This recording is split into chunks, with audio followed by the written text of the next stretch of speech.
Welcome, everybody, to Broadcast Team Alpha, where we still bring you cutting edge conversation while exploring the quantum possibilities. And, this time of year can be kind of nostalgic. And I don't know, I just feel like the planets have lined up so properly that tonight we're bringing probably one of the most creative geniuses that I know, seriously, guys. And he was instrumental in starting Broadcast Team Alpha with us. And Augie's going to tell you a little bit more about Tom if you did not know him already.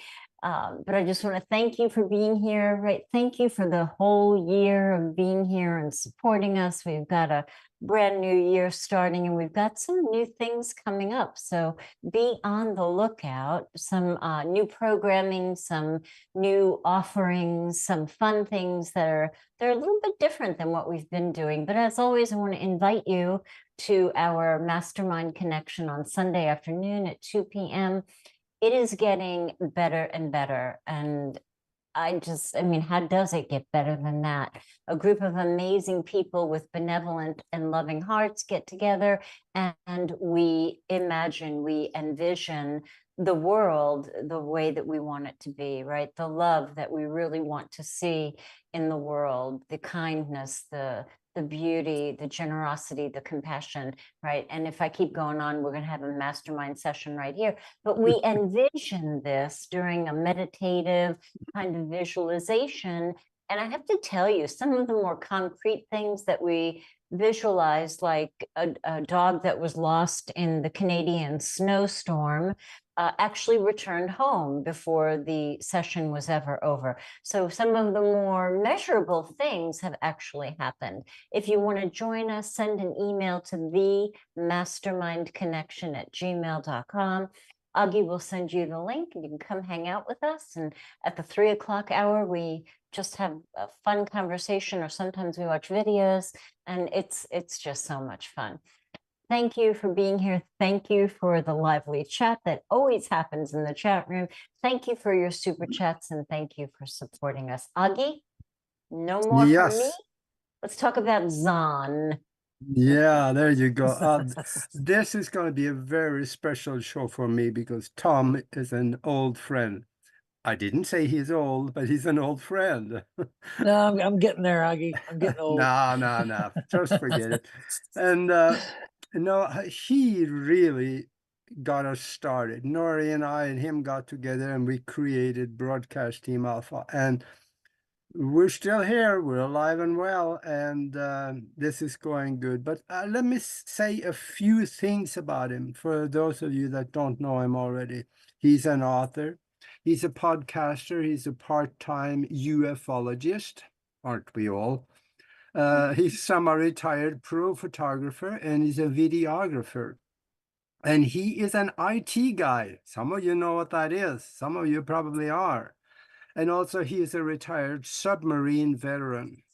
And he's a science fiction writer. And he wrote a book that really can show us what the future could be if we sit down and listen to what is coming our way. That book's title, I think, Two and the Collectors, I think. Yes, he's nodding his head, so it's got to be right. And, well, I tell you, we haven't talked for several years, actually. I'm so glad. It's so good to see you again, Tom. Welcome to the show. Welcome, Tom. So good to see you. Good to see you guys too. It's good to be here. Thanks for having me on. So I was a little, I didn't know where to begin. So Dory and I knocked around some ideas, and so here we are. And this will be fun. I just wanted to have a good time chatting with you folks and about some of my crazy ideas. And I think this is a great channel for that. So yeah, yep. Your ideas are not crazy. And you mentioned, I don't know, for you guys who are on my friends page, I found an AI photo imager And I was actually trying to just get a decent photo for my website, but then I started playing around with it and came up with this incredible picture that looked like some kind of a cosmic queen. And for a minute, I was like, whoa, that's like I felt the vibration of that whole different reality. So this is what you do. I call him Zon. You take these images of the sci-fi and of what could be, and you create stories that inspire people or give people multiple pathways to think of how it could go, right? So tell us what you've been doing with all that. Well, I think too, this is something that I've theorized, and like I even told you, I don't know if this is true, but maybe I'm getting glimpses through meditation. I'm getting glimpses into other stories or dimensions or creative aspects of the human mind that we don't even understand.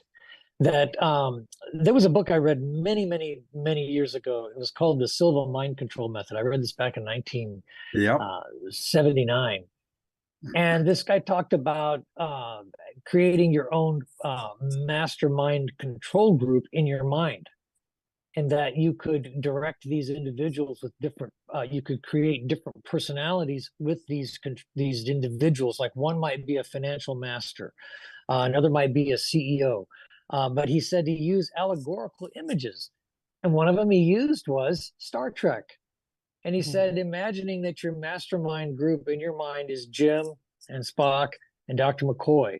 And the tension that the three of them had created a working framework for us to examine a lot of crazy attitudes, like the tautological mind of Spock, that, okay, dude, you're kind of gone overboard with this. And then Shatner kind of breaking through that, and then McCoy breaking through both of them. So it was an interesting dynamic, and I think it taught us. That's why I think people enjoyed it. They didn't really care. We all knew the plywood control panels. We all knew the cheesy sets. We weren't enamored by the cheesy sets. They had just enough there to let us be there mentally. We were more concerned with I think the dynamics of the characters, and I think that's what we want to try to do, is create characters that compel people to go, oh wait, maybe I could do that. Yeah. So what do your writings open up, right, as possibilities for the future? I mean, you talk often about there's a dystopian vibe, going on out there in many ways. And then on the other hand, like on the Mastermind on Sunday, we've got this utopian vibe, right? Trying to kick the needle over 50%, right? So tell us about the foundation. Yeah. Well, I think, see, you folks are deep in. The knowledge level you have on this is deep in. But what science fiction and television does reaches all the pedestrians out there with simple lessons, simple stories like Aesop's fables. They're little allegories. The tortoise and the hare. We don't know if that tortoise and hare ever existed, but we get the story. And so, but now we add some laser cannons and some spacecraft, and we take people into space, and we might take them to a planet where, in fact, you can now get on Pluto TV back-to-back science fiction. They got Stargate back-to-back. They got Star Trek back-to-back. They got everything. You can kind of re-enjoy what used to be kind of a communal viewing experience, because that's what's on. You just turn on Pluto TV and there's Stargate. And so they went to some planet where the allegory was, what about a planet that never got out of the Dark Ages? And so they wind up going through, so it's a great playground of what if, and it allows us to kind of see ourselves through this weird twisted mirror. Like Star Trek did that numerous times, where the two guys, the one guy was black on the left side and white on the right, and the other guy was the opposite. And everybody's like, don't these guys see this? And they were fighting each other. Yes, exactly. So that's why I think science fiction, if done well, grabs us in. I think if we can do, if I can, with what I'm developing, if I can create the same kind of interest dynamically that draws people in beyond the sets and the laser beams and all that, but if you take people out and you allow them to explore and you take these dynamics, well, what is it like if colonizing a planet? Who's in charge? And why do I still have to listen to who's in charge? Aren't we on another planet now? So people are asking these kind of questions. Like I was talking to you guys earlier about For All Mankind. Great show, one of the best ones out there right now. And so they're exploring these alternate timelines. Like, well, what if Kennedy wasn't assassinated? Or what if the Russians beat us to the moon? And a lot of, so it gives your brain, how would we have reacted if so-and-so had been elected? Oh, there's Al Gore as the president. Oh my God. So they're taking you into these, and I think it helps us exercise our brains. It gives us our brains something to mull around and say, okay, wow, that is interesting. You took us there. You think it can influence us? Somebody was influenced enough to create a flip phone from what they saw with the communicator. In fact, I've heard people saying, well, that really wasn't a true story. Well, obviously, a lot of that tech, I think like you saw in Star Trek Next Generation, they had these pads that were like iPads. And you watch a rerun now, and you think, oh, okay, they probably had iPads. No, they created that stuff because it didn't exist.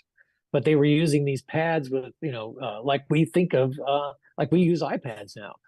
So there was a lot of innovations that preceded reality.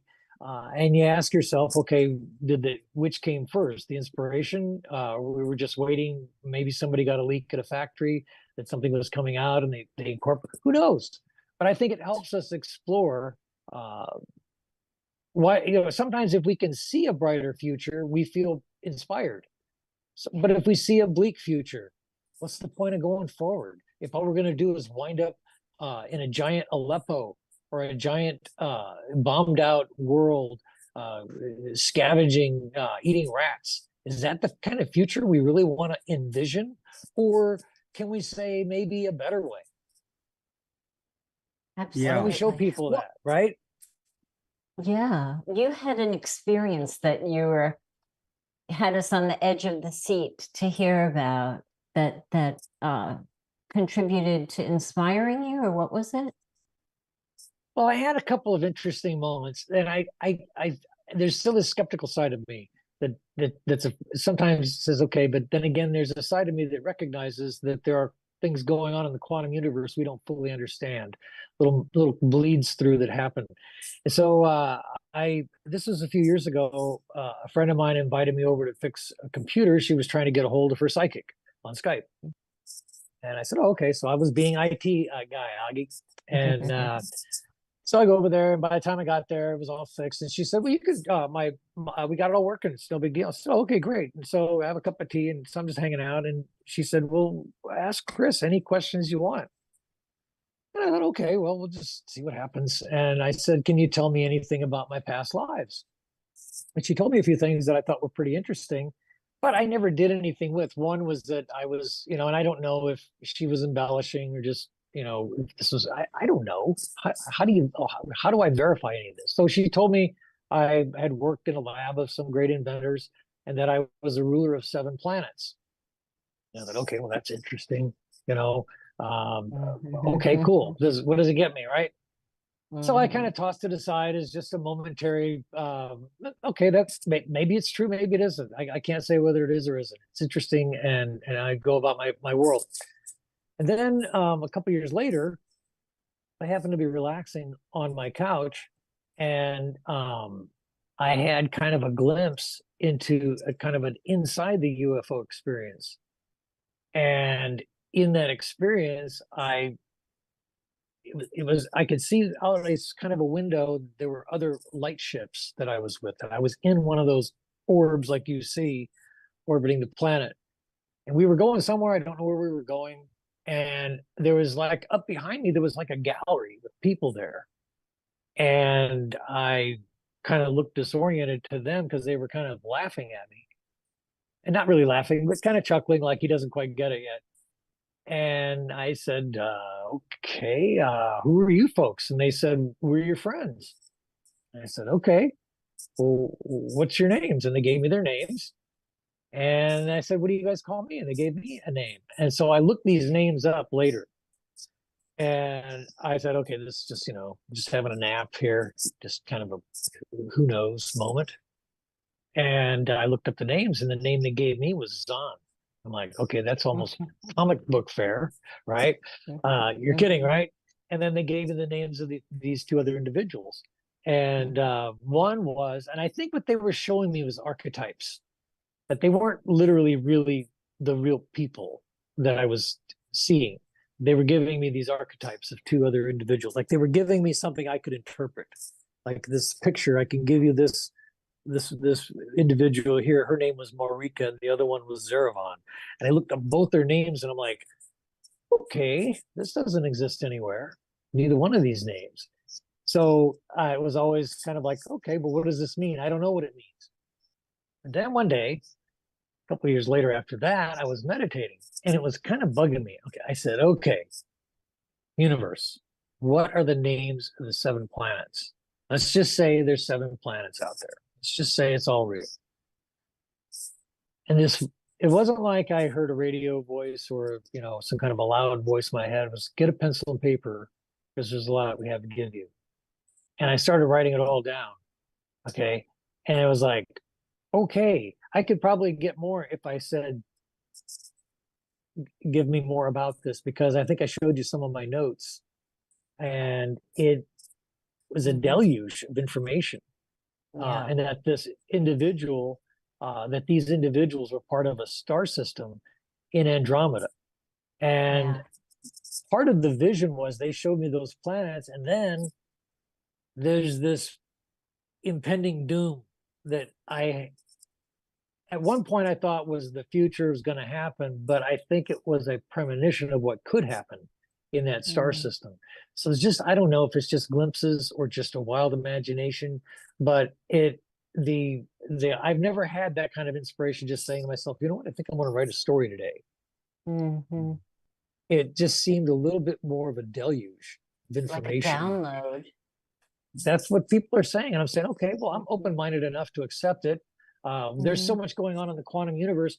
You interviewed Russell Targ. I remember that interview, Augie, with Russell. I learned so much from that about Ingo Swann and all these guys, and they proved that the quantum communication can happen, telepathic.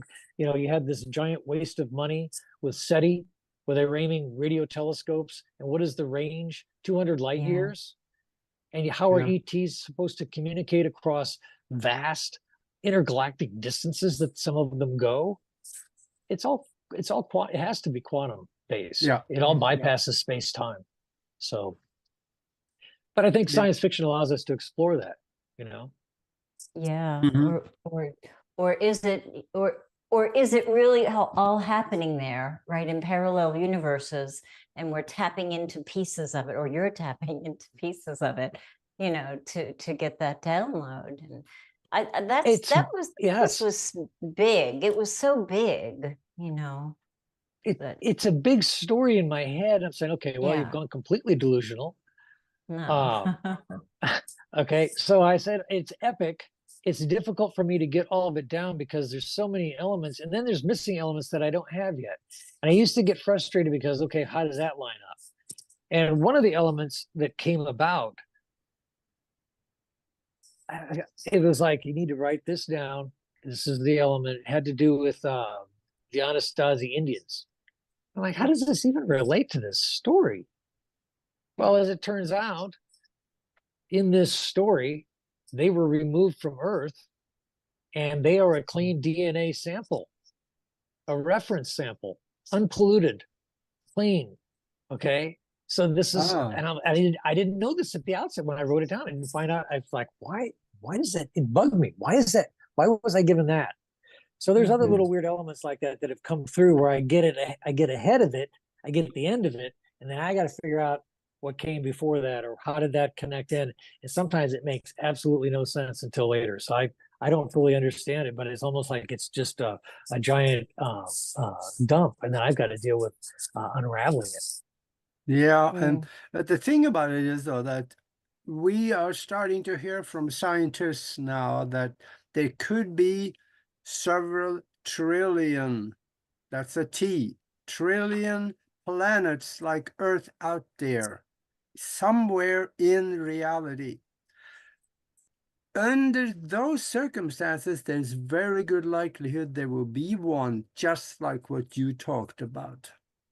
And you could have tuned into that frequency by imagining it, and you got information from it because, let's say they are about 80 light years away or more. That distance doesn't exist outside of the physical. It is that far apart, if that far. You could have gotten it. There were elements too in the storyline that were thrown in as we have to add this. I'm like, how did that? There's elements that seem to me part of the experience. Let me back up a little bit.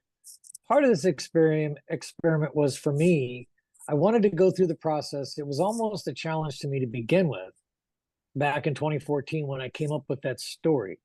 The challenge was I didn't like what I saw on TV. I didn't like what I was hearing. It wasn't getting to me what I thought the real ETs and the real experience was going on with contactees, abductees, and other people who were having the real experience, not the Stargate, the TV experience that we all enjoy, which I love all that stuff. But it's the real experience that people are having that's even bigger than what we think it's going to be. And then I think we need to explore this whole idea of all, of contact and disclosure. What's it going to be like? What's it going to feel like when we see a giant ET craft sitting in orbit, sitting over the ocean, just off our coastal cities, sitting there, doing nothing? They sit, let's just say they sit there for 3 days and then they go away and then they come back, maybe 30 days later. What does that do? That global exposure to that, without saying a thing, what does that do to humanity? And that was some of the stuff that came to me. It was like, wow, what does that do to our supply chain? What does that do to who wants to be the delivery driver for UPS anymore at that point?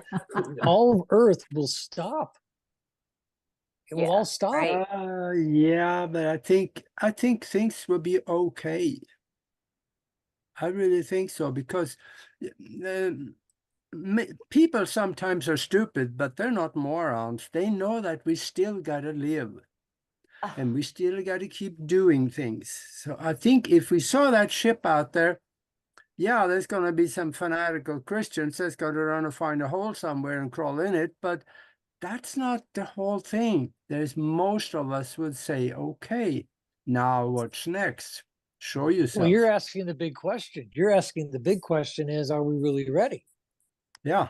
So what you just said was, and in fact, there is a video out on the net, and you guys have all seen it, and it's got that ET, and this guy is this snarky interviewer is asking him, so what about the future? What do you know about this or that?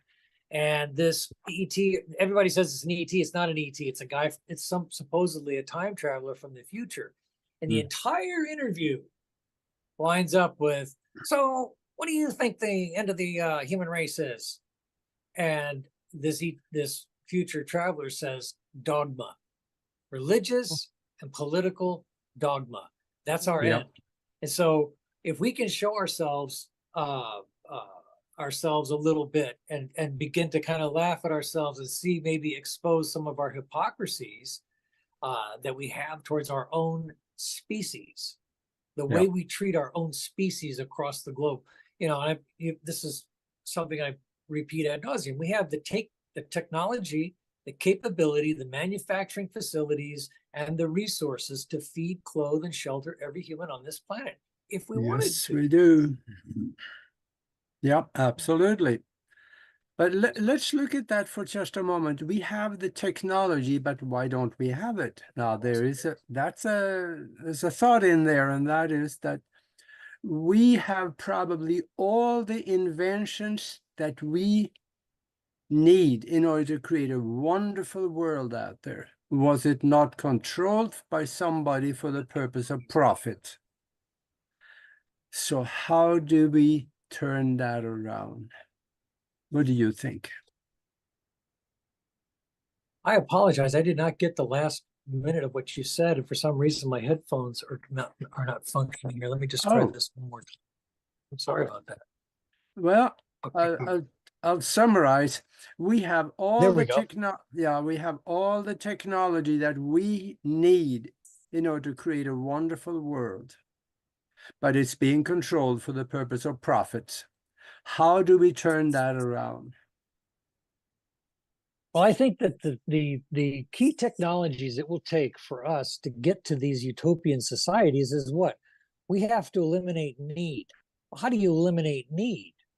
How can you eliminate all of that? We have all these giant supply chains, factories, and everything else. And can we crank out enough food? Can we kill enough animals? Can we kill enough species? Can we kill enough of the Earth's resources? Well, I think one of the key technologies that could save us is replication. The ability to molecularly replicate solves all need. If everybody has in their home a dishwasher-sized replicator that is big enough to replicate 99% of everything you need, food, clothing, a medicine, whatever, computers, go get yourself a new computer. There you go, here's your new computer. Everybody, there will be no incentive to steal. There'll be no incentive to work. So then you say, okay, what are all these people going to be doing if you've given them everything and you give them replication? Well, number one, for example, some of the developments we have right now, I think, are going to be crucial for colonization. The ability to lab grow meat. Now you might say, well, can't answer gross. Are you going to eat cockroaches on Mars for the rest of your natural life on Mars? No, you're going to want a steak. Are they going to fly that stuff in? Or could they just have enough chemicals and resources there to grow lab-grown food? So we're going to go, I think, from this manufacturing into replication. I think that's going to be one of the key elements for the survival of our species. That and gravitic control. Gravitic, the ability to create gravity or anti-gravity. Those two technologies are going to completely liberate humanity from this planet. Yeah. I think one of the biggest problems is that we're stuck here. Our brains are loving these images behind me. We want all that. We want to go to space, right? But we know that the chances in this lifetime are very slim that we're going to get out there. So I think the human spirit wants to get out there. It's just that we don't have a collective will. Enough of a collective will. Just let's step back for a minute, okay? We were actually ahead of our time 5 years ago when we did that little series called On Our Planet, right? And we pretended in air quotes, that we were living on another planet, and we were explaining to everybody what life was like on our planet. And of course, the replicator was what you brought with you, Zon. And then, I mean, do you realize? I mean, that was like 3 or 4 shows that we did, and that was 5 years ago. And now we're so much closer, maybe, to something like that happening. I think maybe we were so ahead of it. We've all, I think, learned our. Can you guys hear me? Is mine working? Yeah. Okay. I think we've all kind of honed our message and what we really are shooting for a little bit tighter. This thing has bothered me for some time. There's always been this urgency to get this thing written, get it out there, get it written. And yet there's missing elements. There's this foggy veil that I've got to get through that doesn't have all the pieces. And I have to kind of wait for pieces. And then I get these big chunks. I'm like, what do I do with that? And who is this person? Why are they there? So it's kind of, it's a weird process that I'm open enough to say, okay, maybe it is possible. What if we could? Everything is possible because everything starts in the mind, and we have to have the vision in our mind in order for it to start. And we have that. Maybe others don't, but then what happens? We're talking about the big event coming. What is that? Is that a separation of timeline where we leave the scuzz buckets and the politicians behind and we move on into another reality, or we get stuck with them moving on? That is a good question too. And it depends on our vibration. Yeah. Well, I think you're correct, but I think also what maybe we don't. Sometimes we forget about the neutrality of the yin and yang of the universe, that it'll give us a lot of times what we have envisioned for our future. For example, I think that if you want your religious outcome, that the universe gives you that religious outcome Yep. in your afterlife. Maybe that's what happens. Or maybe we get what has always occurred. Reincarnation is the thing, and you're back for more lessons. Um, I'm not sure yet. I think that maybe we get an afterlife that we imagine. That some people get Jesus and the angels, and some people get Muhammad and whoever, or some people get whatever their religious interpretation gives them. That's what their consciousness creates for them. I don't know. It's just a thought. Mhm. Yeah, yeah. I guess we don't know. That was kind of like what the kid that came to the master and he asked him, "What is it like after death?" And the master looked at him and says, "I don't know." The kid said, "Well, yeah, but you're the master." And the master told him, "Yeah, but I'm not a dead master." So we really can't know before it happened, do we? Or Well, we do we just not remember? don't Yeah. like that, because my experience, or maybe it was a dream, when I was 16, that day that it was a neighborhood wide event. It wasn't me in the crib and a gray would come play at night. This was a neighborhood event, and it was a frequency that called us down to the water, called us down to the bay, the Great South Bay on Long Island. And you wonder how it would be. It's like nothing that you've ever done before. I mean, I got in my car, I drove the wrong way down a one-way street, and I parked my car on somebody's lawn and walked into a house of somebody that I didn't even know, because everything was so bizarre, being called down to the water to be met by these extra dimensional beings. Wow. So what would it be like? I don't think it's going to be, somebody was joking and said, imagine your boss giving you the day off, to have the first sighting. It's not going to be like that. It's going to be so bizarre. Yeah. It's something that you can only dream about, or brilliant minds like you, Zahn, your creative mind can begin to conjure up what that might even, feel like. Or Or maybe what it says about us is that what we're experiencing are these veiled messages that are not direct. Hi, it's me, the ETs, and there is obviously, I think, a higher wisdom at play, that we are just the children, and they're trying not to freak us out. I think they're trying to give us little dribs and drabs, enough to keep us moving. And one of which was a couple of weeks ago, I was at I was going to tell you the story. I was doing some video work for a customer, and I was at a hotel, and where their music pavilion was that I was shooting at was kind of back away from the restaurant. So there was kind of like an open area for people to just kind of go to the beach, stairs down to the beach and back to the hotel. So it's kind of a high traffic area that I was shooting across. And I was just doing my thing and just kind of enjoying the moment. And these people are doing their thing. And this guy is about 35, 40 years old. In fact, if he's watching, Dan, I'm giving you a shout out. He's with his son, and they're going down to the beach, and he turns and goes, "Hey, they're out there, man." And I said, "Oh yeah, absolutely." And then he came over to me and he started telling me a little bit of his story about being a starseed. And I mentioned some details from the stories that I'm working on, just to see, okay, let's just see if what I'm coming up with is complete crap, or if maybe he's heard of some of this. So this verification that I've kind of desired, whether it's coming to me or am I just creating it? And he started telling me details. I'm like, holy cow, this. I said, seriously? He goes, oh yeah, absolutely. I'm like, okay. So there was a little moment there. In fact, that moment that I had with that gig was really not that great of a gig.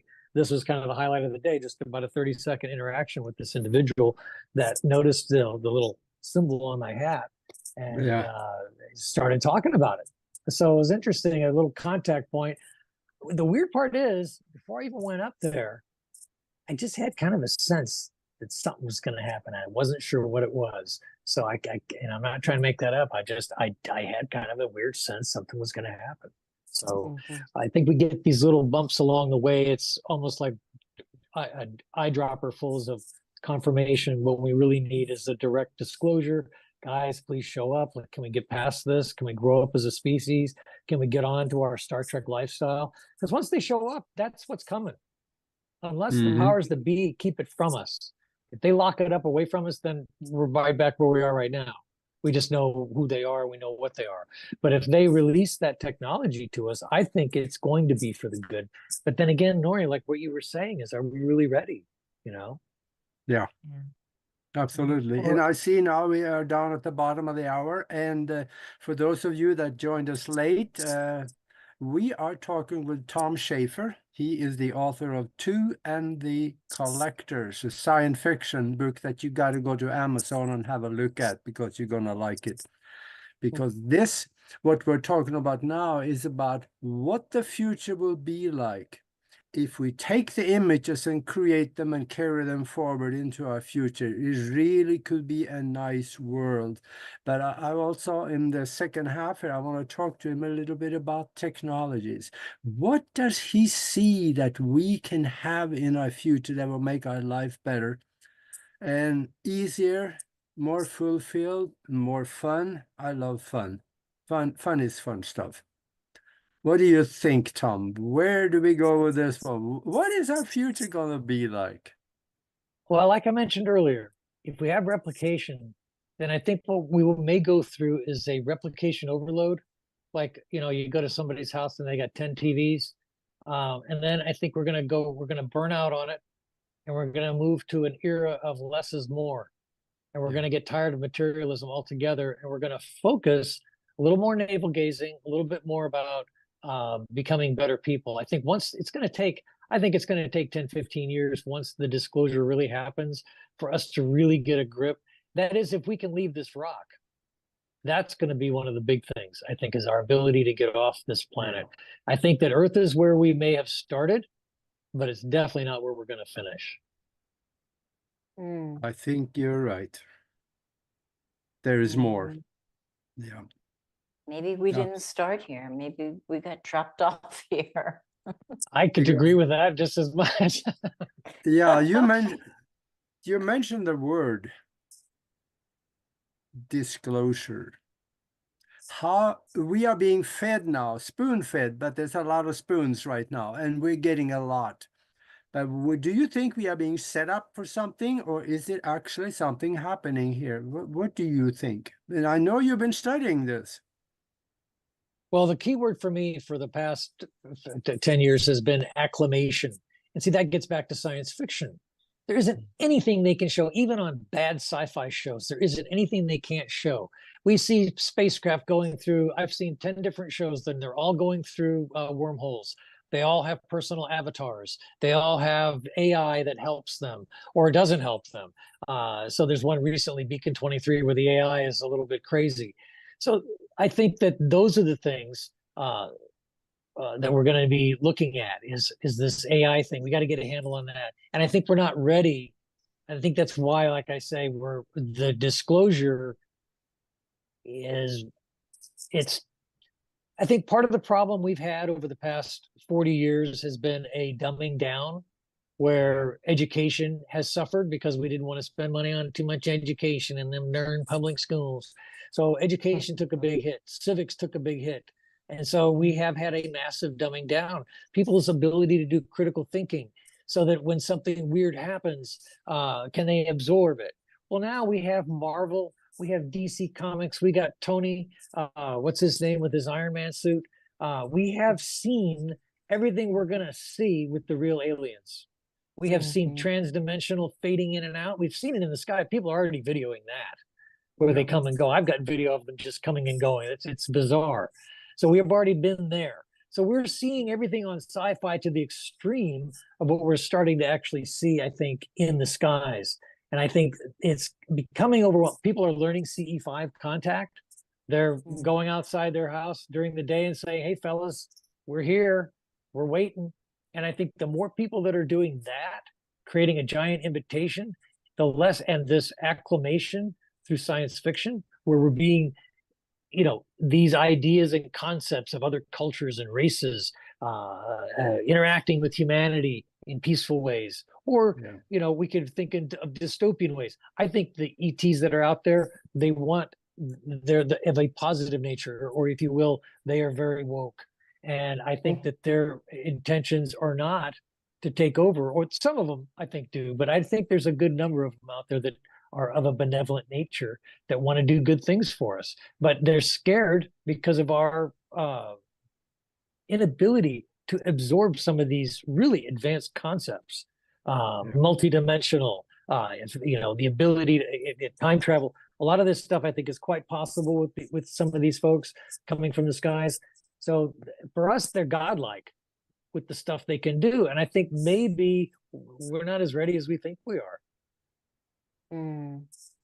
Well, there's a whole lot of people who would not even entertain this conversation, so you're probably right. Yeah.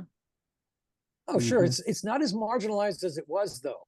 That's the thing. Disclosure is actually happening. So we had those 3 little videos, and we've had David Fravor and these other people coming forward and testifying in different arenas that are credible witnesses. So we've had enough. We've had 60 years of credible witnesses. All that's missing now is the actual, showcase in the desert of all the ET craft, and the video and the footage and the confession of all of these agencies that have withheld it from us. That's going to be there. There are people that believe that in itself will be this kind of crimes against humanity moment, keeping us in the dark for the past 60 to 70 years. But I don't know if that's going to be constructive or not. Yeah, I keep looking for my quarter under the pillow too. And when it comes to that ship sitting in the desert and the government agencies are coming out, say, sorry, we lied to you. It ain't gonna happen. But I think the dam is cracking. Yeah, there will be a formal disclosure. And I'm not so sure it's going to come from government. I think it's going to come from ET themselves. That's going to come in such a way there is no way to deny it. That's my opinion, and I'm sticking to it. That's the premise of my story, Two in the Collectors, and that's the day of disclosure. All of a sudden, all over the planet, there are giant motherships hovering over the planet. And it is a moment, I think it's like the day the earth stood still. Michael Rennie shows up in Washington, D.C. Everybody wants them to land on the White House lawn. He doesn't. Yeah. He lands in a baseball park. But what was great about that was it was a disc-shaped spacecraft. Yeah. It glowed like every ET. If you watch that movie, you look at the way they featured that spacecraft in the movie, it was like every ET sighting you've ever seen. And he lands, and he has a seamless design to the spacecraft. And where did they get the ideas for this? Where did some of that come from? Obviously from contactees. Yeah. I would think a lot of that was influenced, but the message was the most powerful part. His speech at the end of it is every bit as relevant today as it was back then. Yeah. But I hope that the message he gave about blowing up the earth if we don't comply, that part I hope is not true. So you have to remember that movie. You have to go back and watch it again. It's definitely worth watching. The Day the Earth Stood Still.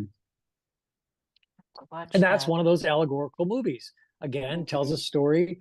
What if an ET comes to Earth and he winds up mixing with the population and he starts to see Earth the way we do?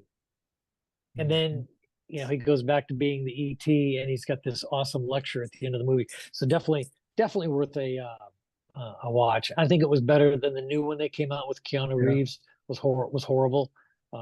They completely twisted the story. And I think they tried, but I don't think it was as good as the original. So yeah. I Yeah. still think that vibration and, you were talking about CE5. Zan, we were talking about CE5 5 years ago, um, and it's all about vibration, and it's all about the thought vibration that we put out. And I think it's important to even if it's not true, right? If we err on the side of love, if we err on the side of goodness and kindness and compassion, I can't help but believe that beings that are more advanced than we are would not want to connect with that vibration than some of the other vibration, that's out there. What do you think? Yeah. I agree. And I think that's why I'm saying, what kind of vibration are we putting out there? This is, you got, if you start to kind of connect some dots, for example, when you look at abductees, what do they have? Little tiny specks, tiny little things that are they dissolve when they try to pull them out. And these things, these ETs are using these little tiny things to track them across who knows how far away, right? And we think we understand technology. These people are operating at levels that we can't even imagine. And I think maybe that's why there are limits, and that's why we need to tune in to the good ones. If we're gonna put a wave out there, we're gonna put a vibe out there, we're gonna put a thought out there, then let's put a good one out there. Let's try to get the good ones to come instead of focusing on all these. I'm not trying to, and I've told people this, I'm not trying to sound like Tipper Gore and all video games are evil, but there is something about us focusing our minds for long periods of time and generating into the subconscious, into realms I don't even think we understand. I don't even think we know a lot of times what's happening. And then we were generating this wave, and how many people are generating that wave against what you guys are trying to do? Like on a Sunday, you have your mastermind thing. You guys are trying to generate a positive wave. So we have this, who's going to win? Yeah. Yeah. Yeah. And I think that's why I don't even know if it's a matter of winning or losing. I do believe that the presence of love doesn't change evil, but it kind of squeezes it out, right? You can't really change it, but it dominates. It dominates. It comes to the forefront. What little I know is that love and light, it's easier to lean that direction. It actually takes more work to go negative. And I think it costs nothing to smile. It costs nothing to say thank you. I'm dealing with issues in my life, and I'm trying, I'm learning, I'm seeing, I'm being shown things, and it's embarrassing sometimes. And but I think if we keep trying to lean positive, we just keep trying. We say, okay, no, you know what, I screwed up there, but I'm going to keep trying. I'm going to keep trying to lean positive. I think that's the most important thing. And that love, I think there's so much toxicity going on in our world right now. We need to gravitate towards the love. True. And if it's not true, excuse me, right? If we find out, in the end that none of this is true, at least we spent all of this time personally, in our heart center, in love. I mean, how do you want to live your life? I mean, if you err on the side of love, I mean, that's a pretty good life, This is, I think, the part where science lets us down. We all hold in our hearts the fact that, yes, we know that science and the scientific method, we all love all that stuff, but science doesn't answer a lot of these gray areas. And in these gray areas, people are seeing things happen. They're seeing stuff that doesn't make sense. They're getting glimpses. They're getting, they're getting, like I say, we're tapping into things we don't fully understand. And I think we just have to be open. Like if what I'm getting is worthwhile, then I'm happy about it, and I want to turn it into something. Otherwise, I'm just wasting my time. Yeah. So you're looking for a team of writers to get together. You don't have to be a formal writer, right? You can just be a creative Tell us about that. Well, one of the things I learned is, and I didn't know this, I went out when I first started writing was, okay, how do I write a novel? Where's the novel architecture? And I couldn't find it anywhere. I could not find, I've read creative writing courses and all this stuff. And I found that this other process, which was very scary, and it's free, you have to edit it, but it's what they call free streaming and allowing. So if I look at you and I say the first word that comes out of your mouth when I say color, what's the first thing that came to your mind? You have to say that. Okay. And that, after that, what is the story? What are they saying in this scene? And you hear them saying, and you write it down. I love that.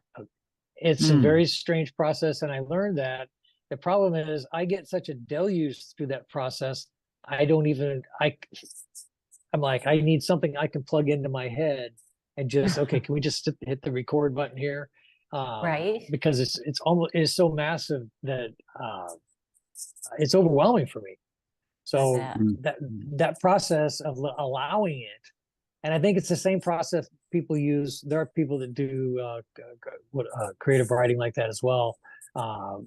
But to apply it towards novels or creative writing, once you learn it, it opens a spigot. Yeah. Because you basically toy with the idea enough to let the character speak, and then you write it down. And it's an interesting process. It was a little uncomfortable for me at first, but it allows you to at least get the idea down. And then you go back, you go, wow, I wrote all that. And then you have to clean it up and you edit it and you kind of refine it. But at least you didn't stop the idea from hitting the paper. Because if you self-edit yourself too much, you're not going to get anything written down. Exactly. Nothing's going down. It's all bad. It's all bad. Just throw the typewriter in the trash, throw the computer in the trash, right? So it's all bad. Nothing here today. Go away. But if you allow yourself to free stream a little bit and then build upon you allowing something to come through, and you're saying, well, where's it come from? I don't know, but you're allowing it. I think you're allowing the universe to allow the story to come through. So absolutely can't prove any of it, but that's what I believe the process is. So I love it. That sounds like fun. That sounds like fun. fun. Well, the big story of Earth really haven't been written to the end yet. So we have to participate in the writing of it to make sure that it is written the way we like it to be. Because quantum physics tells us it is a participatory universe. In fact, they go as far as saying that if nobody is observing, watching, or interacting with something out there in space, it may not even exist. wow. So we create with our mind what we are going to have. So we got to be really careful what we allow to develop here. I catch myself. Quote all these. Yeah, go ahead. I'm sorry. Well, we quote all these phrases. We do the little religious church thing. We do the sign of the cross with some of these phrases. But when you start to connect the dots, well, if A is equal to B and B is equal to C, well, if this quantum thing is real, that the observer affects the experiment, that there is something that we can do with this brain of ours. It's not just a piece of meat, but there is this thing inside, this energy thing inside that's able to tap into the quantum realms. If that's true, which we are finding it is, like I was saying before, these little tiny specks that they're finding of these ET implants, that they're able to transcend great distances. Well, they're obviously not using radio the way we are. Obviously not. These little tiny things are powered off the cells in the flesh and everything. It's crazy. But they're using, I believe, a quantum connection. It doesn't make any sense any other way, right? So they're tracking people with little tiny things. I may have stuff in me I don't even know I have. But how many people they don't even know, have implants? Because a lot of people were taken.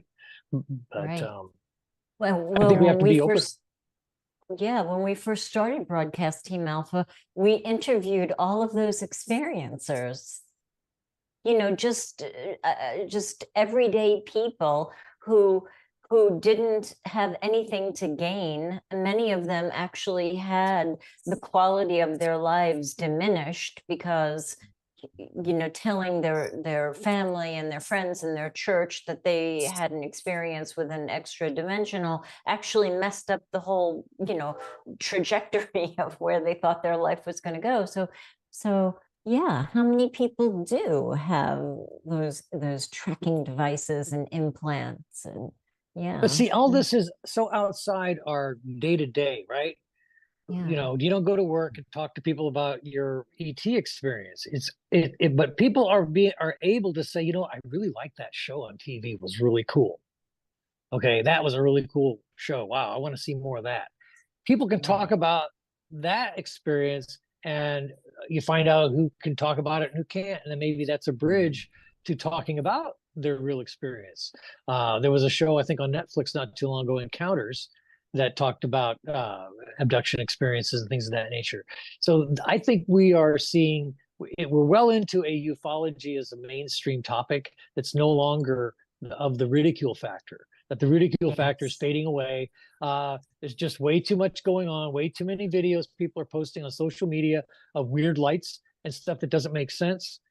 Stuff that could be trash bags floating in the sky. Nobody knows, but those are going up. Yes. But you're also seeing legitimate videos, weird lights that are doing things that aren't flares. This picture does not fit. Yeah. So that is becoming more commonplace. And, you know, people complain about photography. Why isn't it better? Where's the clear pictures? You're shooting something that's probably 20 to 30 miles away minimum. When you're shooting something in the sky with a smartphone, you're shooting 20 to 30 miles away. I live just south of NASA. Yeah. When those rockets go up, it's very commonplace. Yeah. And I know that I'm 26 miles south. And so when I focus in on it with my phone or one of my other cameras, I'm still not getting a very good picture. I'm not impressed at all. When you see the one on TV, they have these giant tracking telescopes that they're filming from NASA or from whatever Elon Musk is using. So they're tracking them with these big cameras to do it yourself. So people complain about the quality of UFO footage. We're still not quite there yet with getting as close as we want. You know, you'll see a video and it'll kind of fade in and out, doesn't quite lock in, and we're still not quite there yet because they know. I think ETs know. Can't get too close. These people are getting better phones. You know, that's right. So, and then there's cases where the video is distorted. They can't get anything. True. Very true. Very true. Well, we're down to the end, Zahn. It was just so great having you here. And Augie, you want to ask your favorite question? Yeah. That's one that I like to blindside people with this one because it's a good question. And that is that, Tom, if you could speak to the whole world and the world was listening, what would you tell them? I would tell everybody to wake up. Time to wake up. This is the moment where we see democracy under attack throughout the planet. We see the good side of mankind being under attack. There's so much we have to do. That's what I would tell the world, is that we need to sow messages of hope and love and light to the planet. Yeah. That's what we need to do.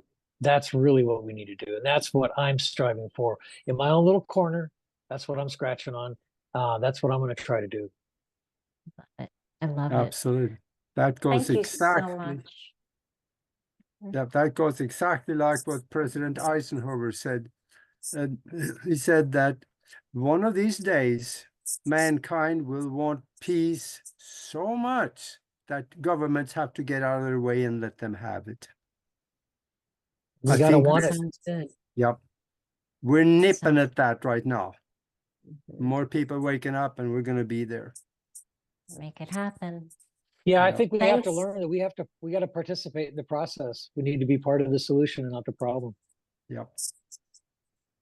Absolutely. Beautiful note to end on.